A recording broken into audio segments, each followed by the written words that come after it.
자, 오늘은 시편 73편을 통해서 마음이 청결한 자라는 제목을 가지고 말씀을 나눌까 합니다. 시편 73편을 좀 펴주시기를 바랍니다.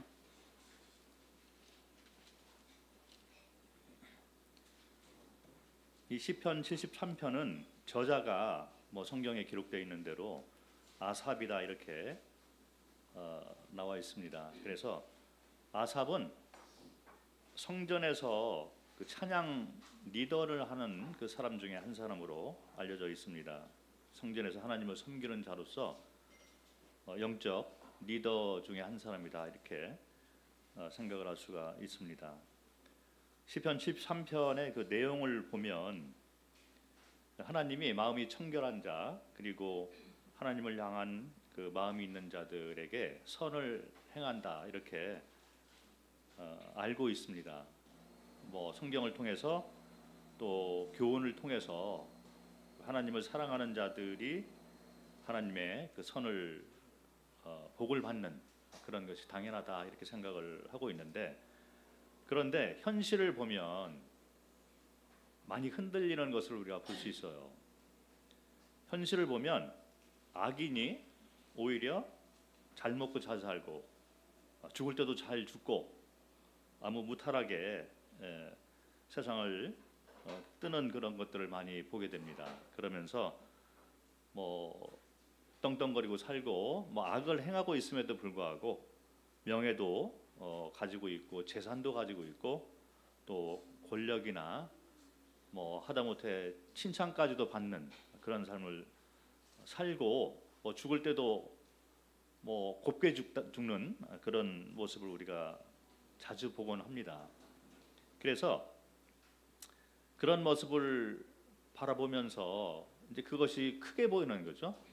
그런데 반면에 하나님을 잘 섬기는 사람들의 삶을 보면 오히려 복을 받아야 될 건데 그러지 못하고 고난을 받는 사람도 많고 역경을 당하는 사람도 많고 개인 문제나 가정 문제나 또 사회에서 여러 힘든 삶을 살고 있는 성도들, 하나님을 섬기는 자들이 많은 것을 보게 됩니다. 그래서 건강이 안 좋아지는 그런 성도들도 있고 그렇게 그런 일들을 이렇게 당하는 것을 보게 되면서 하나님을 멀리 떠나서 사는 사람들의 삶이 오히려 잘 살게 되는 것처럼 보이고, 반면에 하나님을 잘 섬기는 사람들이 잘 돼야 되는데 오히려 힘든 삶을 살고 있는 그런 것들을 보게 되면서 여기 시편 73편의 저자가 흔들리고 있는 거예요. 그래서 하나님의 약속에 대해서 의심이 되어지고 영적 갈등을 이렇게 겪는 그런 모습을 적어 놓았습니다. 우리도 살아가면서 이런 갈등을 자주 겪게 되는 것 같아요. 세상이 커 보이고 오히려 하나님을 멀리 떠난 사람들, 세상 사람들은 물론 악하게 사는 분들이 많이 있잖아요. 그런데 이제 교회 내에서도 성도들 가운데에도 이제 하나님을 멀리하고 사는 그런 분들이 있는데, 오히려 이런 세상의 악한 사람들 또 하나님을 멀리 떠나서 사는 사람들의 삶이 잘 되고 더 크게 이렇게 번창해 나가는 것을 보는 것을 우리가 보게 됩니다. 그래서 하나님이 뭔가 그들을 향해서 채찍을 들만한데, 반면에 죽을 때까지 잘 먹고 잘 살다가 이렇게 죽은 그런 분들이 많고, 그 반면에 이제 성도들은 하나님을 섬기는 그런 사람들은 여러 가지 역경과 고난을 겪는 그런 것을 보게 되면서 흔들리기도 하고 낙담도 하고 오히려 세상이 커 보이는, 그래서 나도 조금 하나님을 좀 떠나서 삶을 살아볼까 이런 유혹도 받게 되고 그런 영적 갈등을 겪을 때가 많이 있는 것 같습니다. 그래서 시편 73편은 그런 것을 말을 하고 있는 거죠. 그러면서 이제 후반부에 들어가면 거기에 대해서 답변을 적어 놨고 그리고 결론도 이렇게 적어 놓은 것을 볼 수가 있습니다. 자, 그런 내용으로 우리가 이해를 하시면서 이제 한 구절 한 구절씩 이제 구체적으로 좀 살펴봤으면 좋겠습니다. 1절을 먼저 보면 시편 73편 1절을 읽도록 하겠습니다. 하나님이 참으로 이스라엘 중 마음이 정결한 자에게 선을 행하나니. 여기 정결하다, 이거는 깨끗하다. 신약에 나와 있는 그 말로 보면 똑같은 말이지만 청결하다, 이런 말을 하고 있습니다. 그런데 이것이 우리가 가지고 있는, 또 이 시편 저자 73편의 저자 아삽이 가지고 있는 영적 기준인 거예요. 자, 우리도 이와 같은 기준을 가지고 있습니다. 하나님을 사랑하는 자, 마음이 청결한 자들에게 선을 당연히 행하는 것이다. 그렇잖아요. 그 드라마를 보고 또 세상 어떤 이런 영화나 이런 걸 봐도 착한 자들이 좋은 결과를 낳게 되고 그걸 우리가 바라고 있습니다. 더더구나 주 안에 있는 자들은 당연히 그런 이 하나님의 선함을, 복을 우리가 누려야 되는 것이죠. 그래서 어떻게 보면 또 말씀을 보거나 또 성령의 인도하심, 이런 걸 통해서 우리가 우리 마음 가운데 그 영적 기준을 이렇게 세워놓고 살고 있는 것 같아요. 그래서 우리가 하나님을 잘 따르고 하나님과 가까이 지내고 있는 그런 그 마음 가운데 하나님이 우리를 복을 주고 상급을 주실 것이다, 응답을 하시고 가장 좋은 길로 인도하실 것이다 라는 기대를 가지고 살고 있는 거죠. 그리고 이 기준이 틀린 것이 아닙니다. 자, 그런데 2절부터 보기 시작을 하면 이제 흔들리기 시작을 하는 거예요. 왜냐하면 현실을 보니까 하나님의 이 약속하신 어떤 하나님을 사랑하는 자가 하나님의 복을 받고 하나님의 선을 이렇게 받게 되는 그런 모습이 아니라 오히려 악인의 행위를 쫓아가는 사람들이 오히려 복을 받는 그런 것들이 보이기 시작하는 거예요.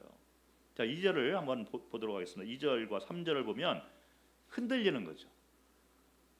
나는 거의 넘어질 뻔하였고 나의 걸음이 미끄러질 뻔하였으니 이는 내가 악인의 형통함을 보고 오만한 자를 질투하였음이로다. 그래서 거의 넘어질 뻔했다. 내가 하나님을 섬기는 이 길을 가고 있는데 여기에서 거의 넘어질 뻔하고 실족을 할 뻔했다. 걸음이 미끄러질 뻔했다.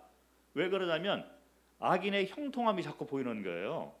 오만한 자들이 잘 되고 이런 것을 보면서 질투가 일어날 만한 그런 사정이 자꾸 일어나니까 흔들리기 시작하는 거죠. 오히려 하나님을 사랑하지 않는 자들이 잘 되는 걸 보면서 하나님이 그들을 나보다 더 사랑할까?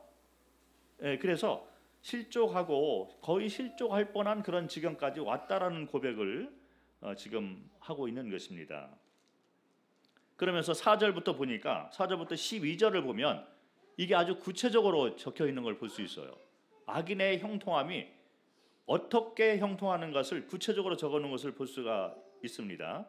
4절을 보니까 그들은 죽을 때에도 고통이 없고 그 힘이 강건하며, 나이가 많아지다 보니까 이런 기도가 자꾸 나오는 것 같아요. 죽을 때 잘 죽자. 너무 고통스럽게 죽으면 본인도 힘들고 옆에 있는 사람도 힘들고 보기도 안 좋고, 그러니 죽을 때 행복하게 죽는 것이, 급하게 떠나서 깔끔하게 죽는 것이 복이다. 이런 기도가 자꾸 나오는 것 같아요. 그런데 이 악인은 평생 악한 일만 하고 살고 남을 핍박하고 갈취하고 그런 삶을 살았는데도 불구하고 죽는 모습을 보니 잘 먹고 잘 살다가 잘 죽더라. 그래서 이 죽을 때도 고통이 없고 그 힘이 강건하며, 5절에 사람들이 당하는 고난이 그들에게는 없고 사람들이 당하는 재앙도 그들에게는 없나니. 고난도 없고 재앙도 없어요. 자, 일반적인 사람들이 이 고난과 재앙에서 피하기가 힘듭니다. 뿐만 아니라 하나님을 믿는 성도들도 고난과 재앙이 언제 어느 때 우리를 급습할지 모르는 상황 가운데서 우리가 살고 있는 거예요. 그래서 성도들의 삶 가운데에도 고난과 이 재앙으로 힘들어하는 그런 사람들이 많이 있습니다. 마음에 원하지는 않는데 이런 것들이 자꾸 일어났는데 이 악을 행하는 사람들의 모습을 보니 고난도 없고 재앙도 없어요. 흔들리만 하죠. 그리고 6절에 보니까 그러므로 교만이 그들의 목걸이요 강포, 이 강포라는 건 폭력, 폭력적인 삶, 남을 갈취를 하고 억압을 하고 압제를 하고 이런 삶을 사는데 이것이 그들의 옷이다. 밖으로 드러내놓고 그걸 다 하고 있다는 거예요. 교만이 그들의 목걸이다. 그래서 찔러도 피도 한 방울 안 날 정도로 교만하고 오만하고 아주 폭력적이고 그런 삶을 사는 사람들, 겉으로 다 드러내놓고 이렇게 살고 있다는 거죠. 그런데 7절에 보니까 그럼에도 불구하고 살찜으로 그들의 눈이 솟아나며, 살이 너무 쪄서 부어있는 정도까지로 보이게 되는 거죠.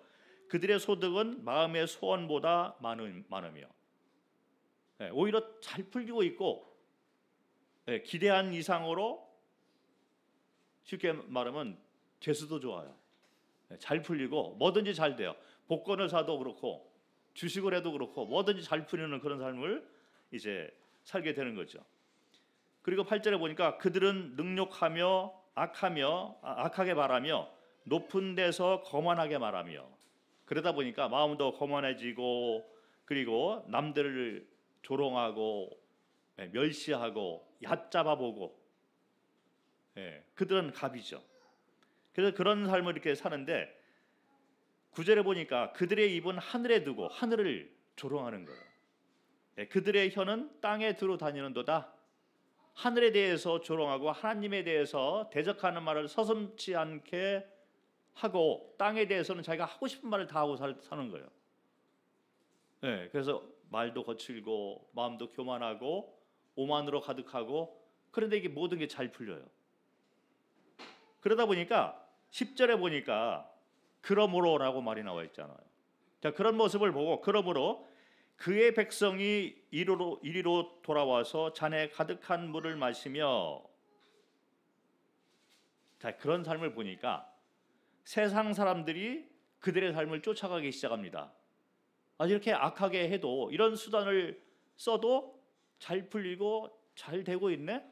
그러면 나도 그렇게 좀 살고 싶어. 이런 이제 유혹을 받아서 많은 이들이 그쪽으로 몰리게 되는 거죠. 그래서 거기서 같이 잔에 가득한 물을 나눠 먹고 이렇게 하고 있는 거예요. 그런데 여기 그의 백성이라고 단어가 나와 있는데, 아마 하나님 편에 서 있던 사람들, 요즘 말로 하면 성도들 가운데도 그들의 모습을 쫓아가는 사람들이 많이 있다는 거죠. 실제로 그렇습니다. 우리 마음 가운데도 이런 유혹이 자주 일어나는 거예요. 그래서 성도들이라도 넘어지고 죄를 짓고 하나님으로부터 멀어지고 교회에 멀어지고 말씀을 안 읽고 세상적인 사고방식으로 가득 차 있는, 가치관으로 가득 차 있는 그런 삶으로 사는 사람들이 너무 많이 있는 거죠. 왜 그러냐면 세상이 더 커 보이는 거죠.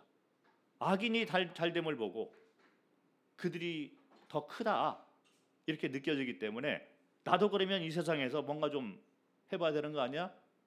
내가 보니까 다른 사람들은 큰 아파트, 좋은 차, 그리고 세상적으로 잘 먹고 잘 살고 있는 그런 모습을 보면서 흔들리고 있는 거예요.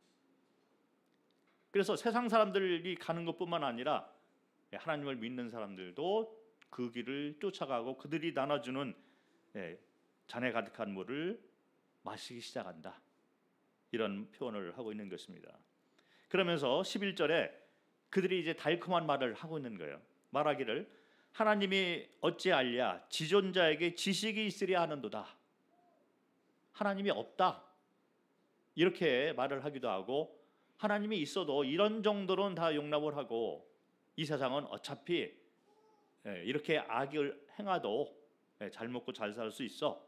하나님을 조롱하고 하나님을 부정하고, 오히려 하나님이 어찌 알겠느냐, 사람을 속이고 하나님을 속이고 이런 삶을 살아도 아무렇지도 않다. 변명과 담대한 말을 하기 시작하는 것입니다.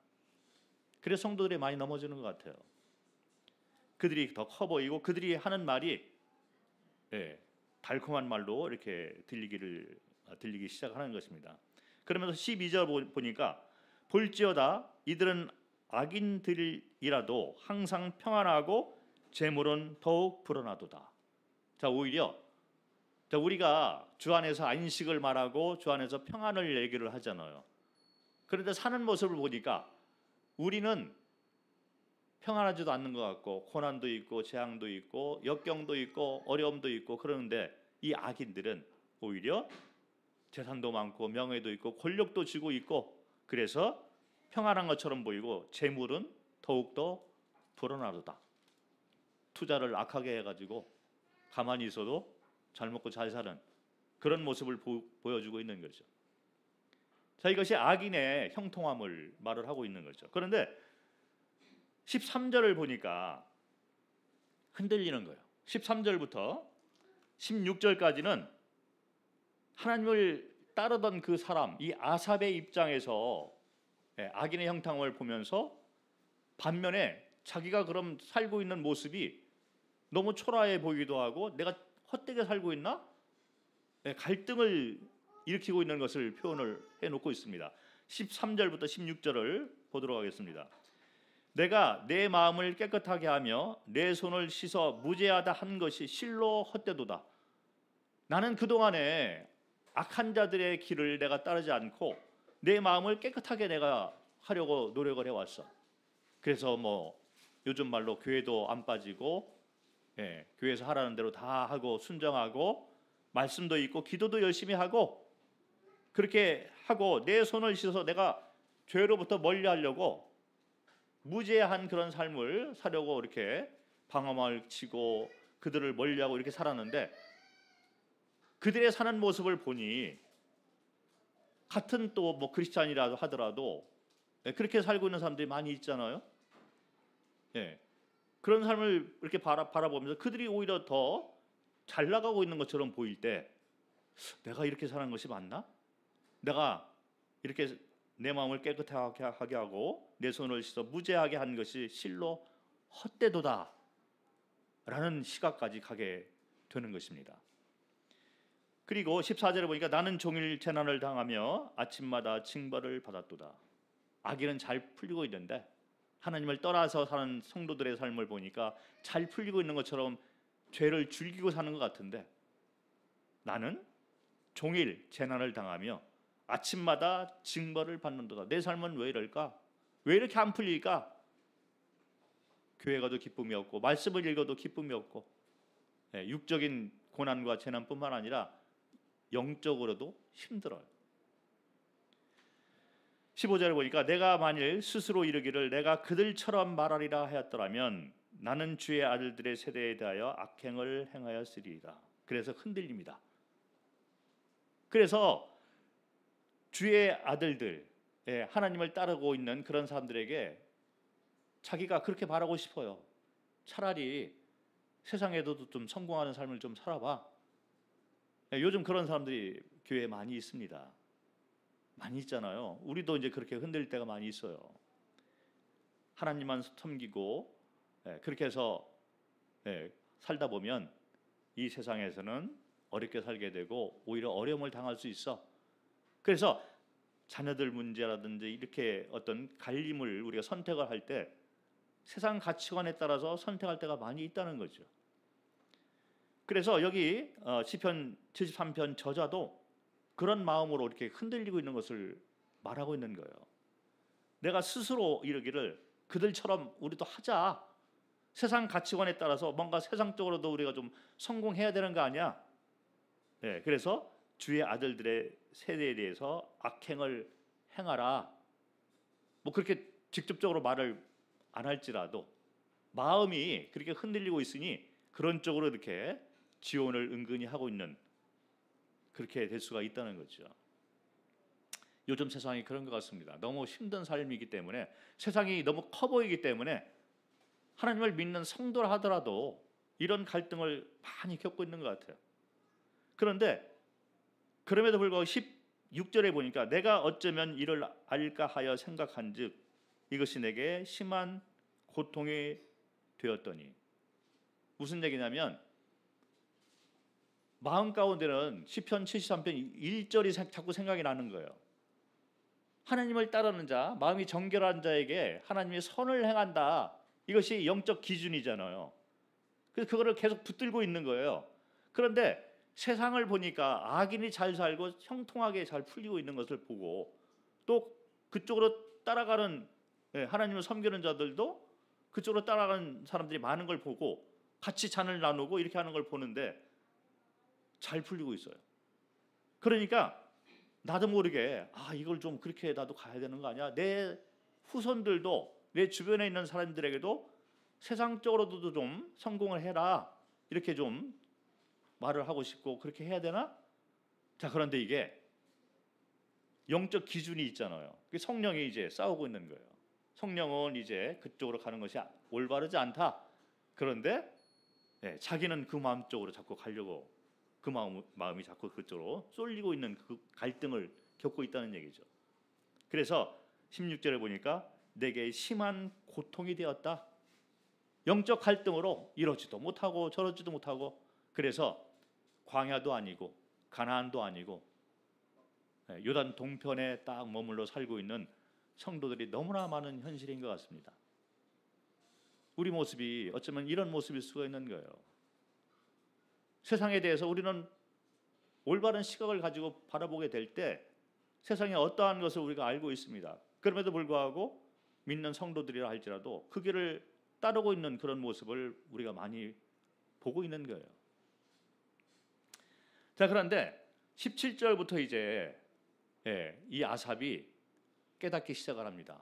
17절에 보니까 하나님의 성소에 들어갈 때 그들의 종말을 내가 깨달았나이다. 17절부터 깨닫기 시작을 하는데 하나님의 성소에 들어갈 때 그들의 종말이 보였다. 자, 이 성소에 들어갔을 때 이 아삽이 뭘 보게 되었냐면, 그게 중요하다는 거죠. 하나님을 보기 시작을 했다. 이렇게 우리가 생각을 할 수가 있습니다. 그 전까지 영적 갈등을 계속 겪었던 것을 기록을 해놨는데 무엇이 문제였을까? 자, 해답은 여기에 있습니다. 여기에 손을 넣어 주시고 마태복음 5장 8절을 한번 같이 읽도록 하겠습니다. 마태복음 5장 8절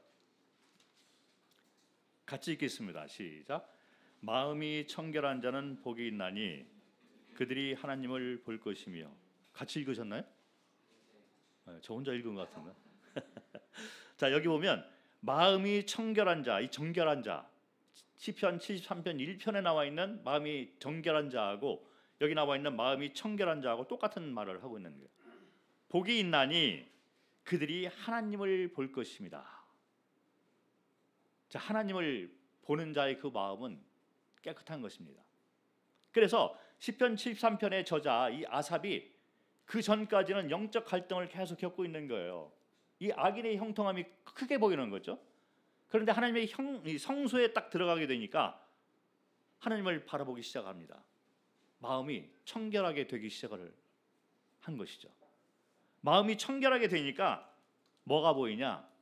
하나님이 보이기 시작하는 거예요. 악인의 형통함을 봤던 자가 마음이 정결하게 되니까, 깨끗하게 되니까 악인의 형통함이 안 보이고 대신 하나님이 보이기 시작을 합니다. 이것이 해결 방법이에요. 성도의 삶은 이런 것입니다. 그 전까지는 2절부터 시편 73편 2절부터 악인의 형통함이 계속 보이기 시작하잖아요. 성소에 들어가기 전까지 그것만 크게 보이게 되었습니다. 그런데 성소에 딱 들어가니까 하나님이 보이기 시작하는 거예요.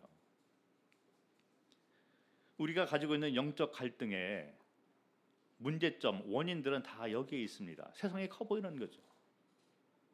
성경에 디모데전서 4장 5절을 한번 보도록 하겠습니다. 이쪽 시편 13편으로 다시 돌아올 거니까 손을 넣어 주시고 디모데전서 4장 5절을 같이 읽도록 하겠습니다. 큰 소리로 4장 5절 시작. 하나님의 말씀과 기도로 거룩하여짐이라. 거룩하여진다는 것은 마음을 깨끗하게 한다는 얘기죠. 청결하게 한다는 얘기예요.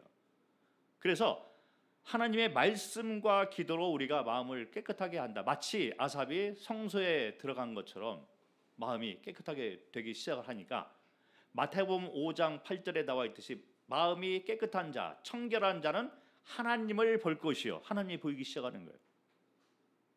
그 전까지는 악인의 큼과 세상의 큼을 보게 되었는데 말씀과 기도를 통해서 마음을 청결하게 하게 되니까 이제는 하나님이 보이기 시작을 합니다.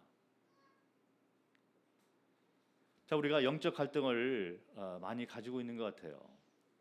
친구를 보고 내 옆에 있는 같은 성도들의, 연약한 성도들의, 세상적인 삶을 사는 성도들의 삶을 바라보니 그들이 더 큰 것 같아요. 내가 이렇게 하고 있는 것이 헛된 걸까? 질투가 날 정도로 그들이 내 눈에는 크게 보일 때가 많이 있습니다. 세상이 커 보이고 반면에 나는 위기의식을 느낄 때가 많이 있는 거예요. 그런데 말씀과 기도를 하라, 이렇게 성경을 말을 하고 있어요. 왜 그러냐면 이걸 통해서 우리가 청결한 마음을 가질 수가 있다. 우리 마음이 청결하게 되는 거죠. 깨끗하게 되었을 때 뭘 받게 되냐면 하나님을 보기 시작하는 거예요. 이것이 성경에서 말하고 있는 복의 기준이 됩니다. 성경에서 말하고 있는 선의 기준이 바로 이것이라는 거예요. 자, 그렇게 되니까 18절부터 보니까 악인들의 이제 끝자락이 보이기 시작하는 거예요. 그전에는 이게 안 보였는데, 자, 10편 73편 17절에 보니까 하나님의 성소에 들어갈 때야 그들의 종말을 내가 깨달았다. 끝자락이 보이는 거예요. 그리고 18절에 보니까 주께서 참으로 그들을 미끄러운 곳에 두시며 넘어지게 한다는 거죠. 파멸에 던지시니. 그전에는 이게 안 보였습니다. 자, 그런데 하나님을 보기 시작을 하니까 마음이 정결하게 되고 깨끗하게 되면서 하나님을 보기 시작하니까 그들의 종말이 보이기 시작하고 그들이 미끄러운 곳에 서 있는 것 같다. 언제 넘어질지 모르는 삶을 살고 있구나. 하나님을 떠나서 살고 있는 성도들의 삶이 이렇습니다. 금방 넘어질 수가 있다는 거죠. 그리고 넘어지자마자 파멸에 던져지게 되고 19절에 보니까 그들이 어찌하여 그리 갑자기 황폐하였는가 놀랄 정도로 그들은 전멸하였나이다. 갑자기 황폐하게 되고 전멸하게 되었다. 그래서 그들의 이제 그 종말을 보게 되는데 이것을 어떻게 표현했냐면 20절에 주여 사람이 깬 후에는 꿈을 무시함같이 주께서 깨신 후에는 그들의 형상을 멸시하리이다. 꿈을 꾼 것처럼 그렇게 보이지, 꿈을 꿀 때 악인의 형통함만 자꾸 보이는 거예요.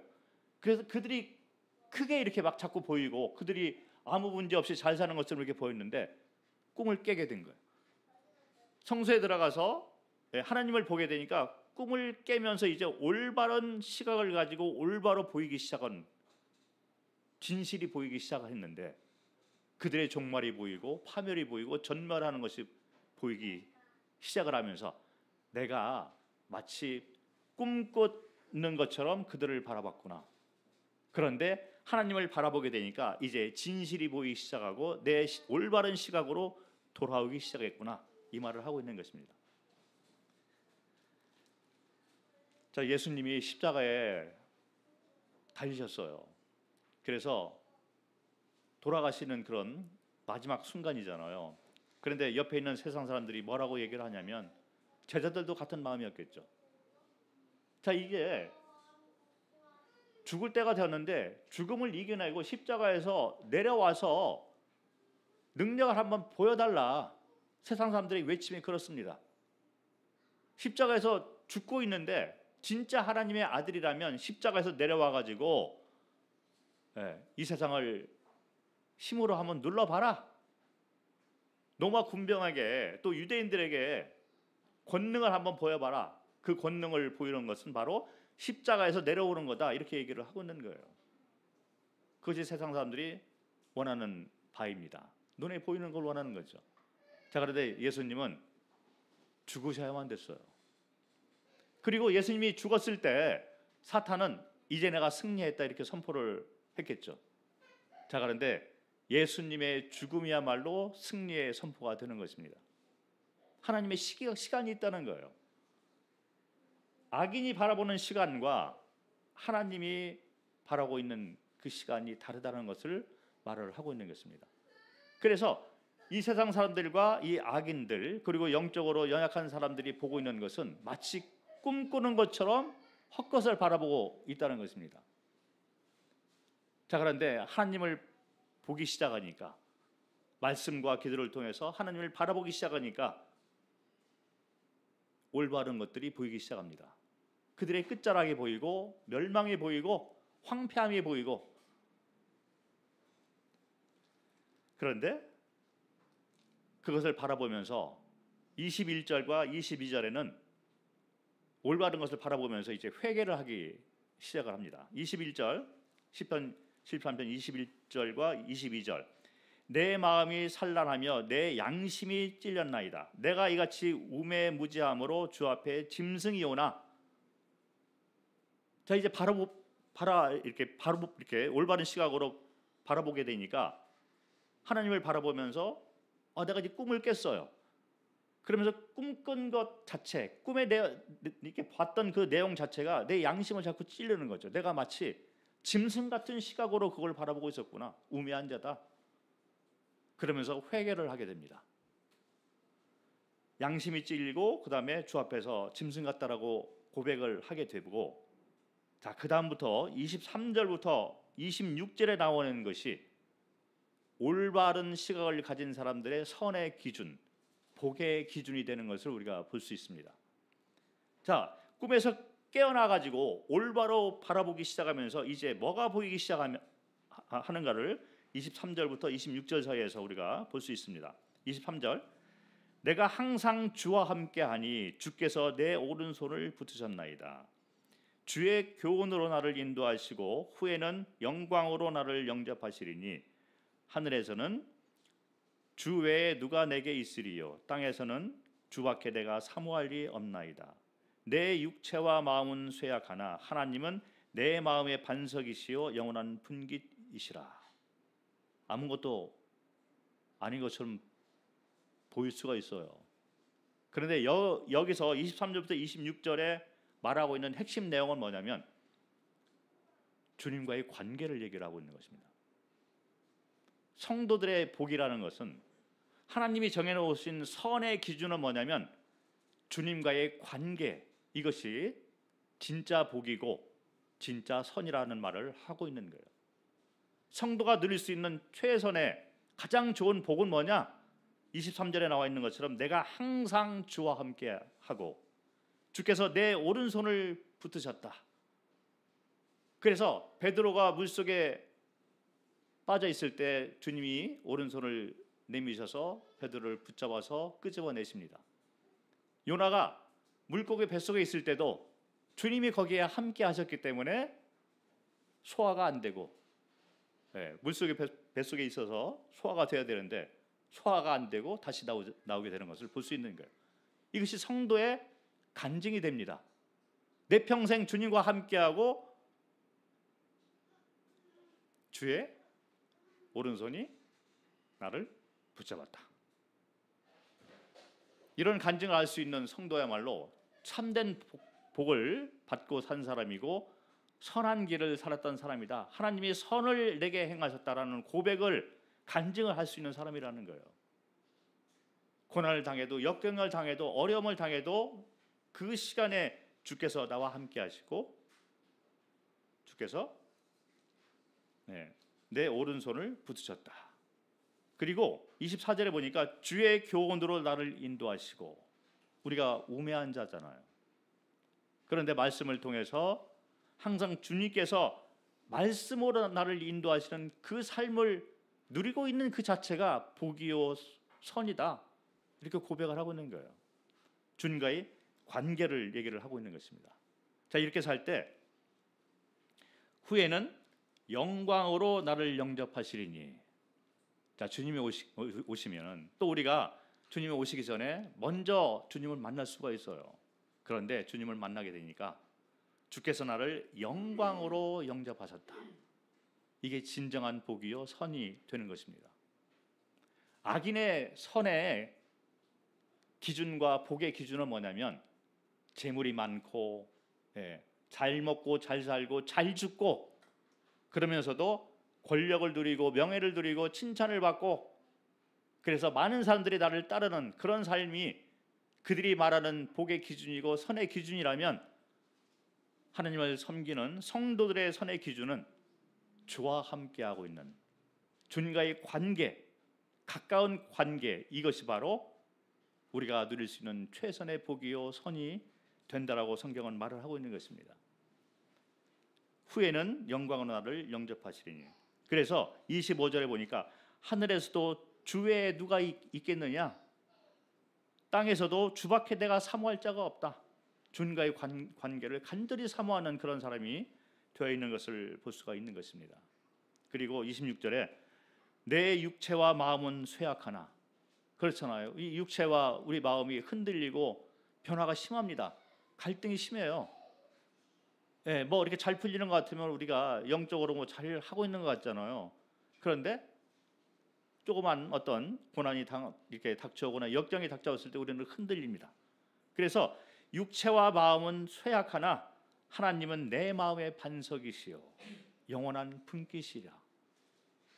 남는 거라는 거죠. 그래서 내 몸과 같은 품기시다.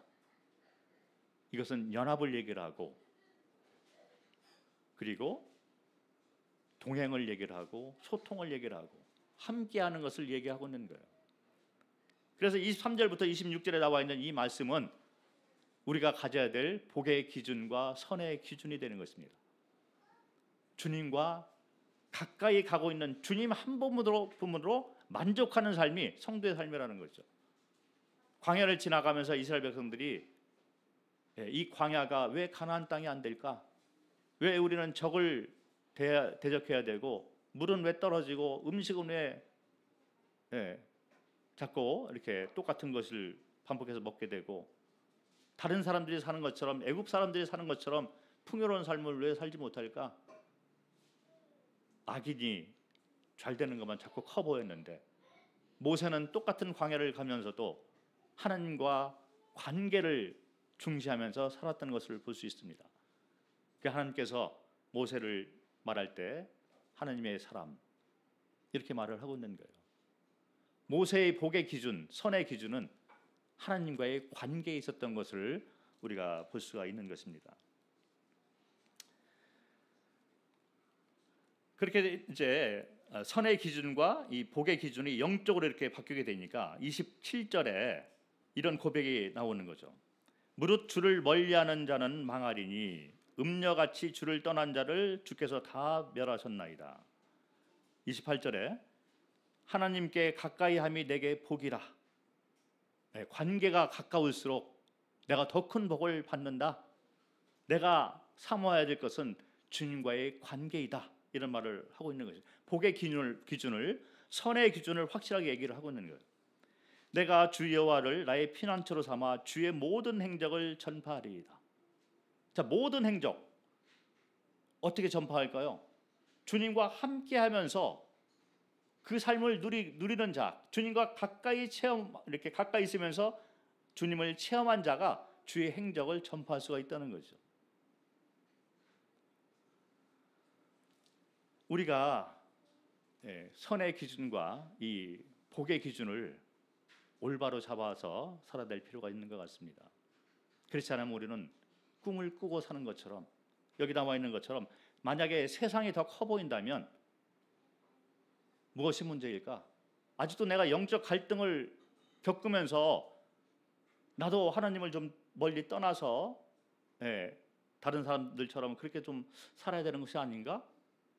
그런 위기의식을, 영적 갈등과 위기의식을 가지고 살고 있다면 우리는 마음을 정결하게 해야 될 필요가 있는 것입니다. 정결하게 하는 것은 말씀과 기도를 통해서 정결하게 되고, 그리고 마음이 청결한 자는 하나님을 볼 것이다. 이것이 바로 선이고 복이라는 거죠. 로마서 8장 28절을 보도록 하겠습니다. 로마서 8장 28절 같이 한번 읽겠습니다. 시작. 우리가 알거니와 하나님을 사랑하는 자 곧 그의 뜻대로 부르심을 입은 자들에게는 모든 것이 합력하여 선을 이루느니라. 자, 이 선의 기준, 모든 것을 통해서 우리가 하나님을 사랑하고 그의 뜻대로 부르심을 입은 자, 이렇게 살고 싶잖아요. 그런데 모든 것이 합력하여 선을 이룬다. 모든 경우를 통해서 우리는 주님을 바라보게 된다는 말을 하고 있는 거예요. 여기 선을 이룬다라는 이 선의 기준은 하나님을 바라보는 자가 된다.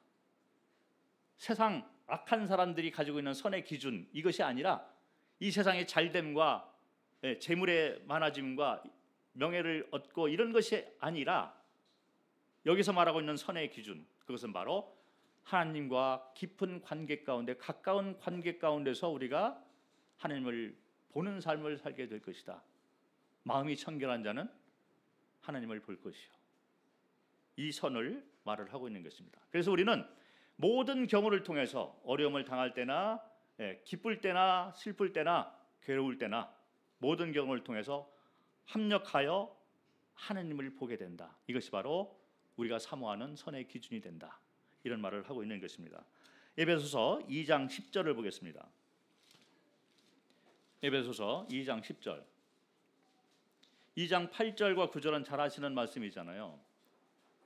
8절과 9절을 보니까 은혜를 인하여 믿음으로 말미암아 구원을 받았다. 이것은 너에게서 난 것이 아니요 하나님의 선물이라. 행위에서 난 것이 아니니 이는 누구든지 자랑하지 못하게 함이라. 그런데 매번 말씀을 드리지만 10절까지가 한 세트예요. 10절까지 읽어야 됩니다. 10절을 보니까 우리는 그가 만드신 바라 그리스도 예수 안에서 선한 일을 위하여 지으심을 받은 자니 이 일은 하나님이 전에 예비하사 우리로 그 가운데서 행하게 하려 하심이니라.